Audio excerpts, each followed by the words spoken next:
DC. Hapo utaweza kupata tiketi. Tuna Rampad Kariakoo, Rampad Electronics. Tuna Karosh Mbagala za Kiemu. Tuna Mtemba Service Company Limited. Huyu yupo Buza kwa Lulenge.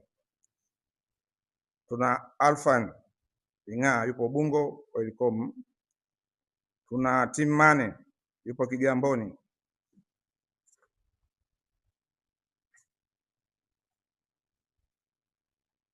Tuna Gas Vantage yupo Barozi wa Ufaransa Kinondoni.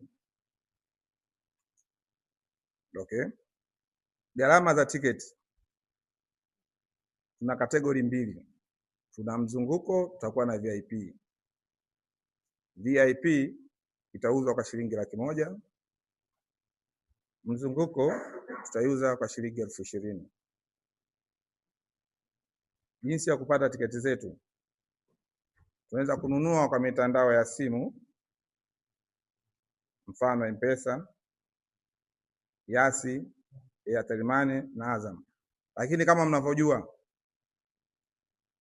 mambo mazuri mengi yanaitwa na Simba. Sasa tumekuja na programu mpya ya ununuzi wa tiketi. Kwa sasa unaweza kupata tiketi kwa QR. Tutakuwepo, kuna poto zetu online, Meta Jamii.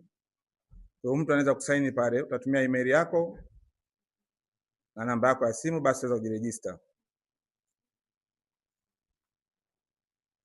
Jamani, tunawakumbusha faida za kununua tiketi mapema ni kuepuka msongamano wa foleni.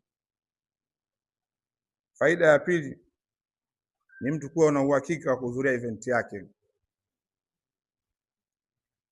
Kwa kuzungumza hayo, napenda kushukuru klabu ya Simba. Tunahakikisha kazi nzuri.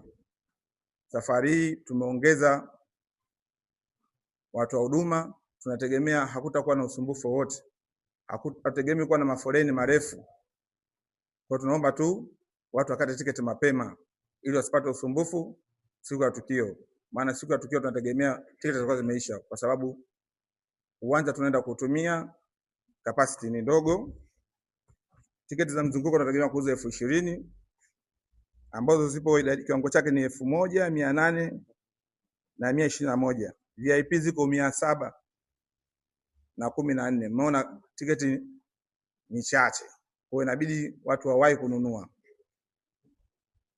Kwa kuzungumza hayo, naomba nishukuru. Nimwachie mwenye siku yake.